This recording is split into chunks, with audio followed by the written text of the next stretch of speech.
महायुतीच्या गोटातून मोठी बातमी समोर येते। महायुती सरकारचा शपथविधी हा वानखेडेवरती होणार आहे। मात्र त्याआधीच सर्वात मोठी बातमी समोर येते। महायुतीच्या मंत्रिमंडळाचा फॉर्म्युला ठरला असल्याची शक्यता आहे।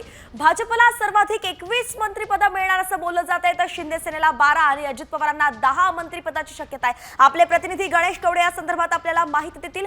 गणेश, काय सांगाल महायुतीच्या गोटात मंत्रिमंडळासाठी आता जे आहे हालचाली सुरू झाल्यात, कसं आहे नेमकं फॉर्म्युला?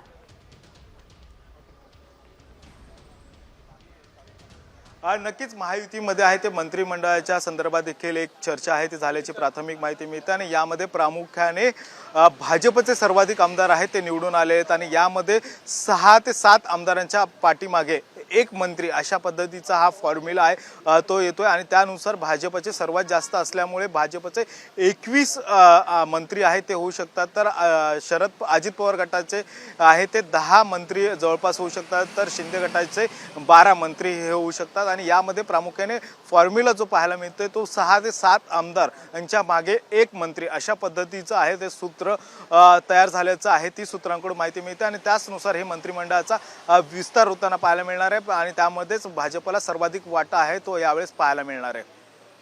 गणेश, या सविस्तर अपडेटसाठी तर आपण पाहतोय महायुतीमध्ये प्रत्येक 6 आमदाराच्या मागे एक मंत्रिपद असण्याची शक्यता आहे आणि म्हणूनच भाजपला सगळ्यात जास्त मंत्री मिळू शकतात अशी शक्यता वर्तवली जाते।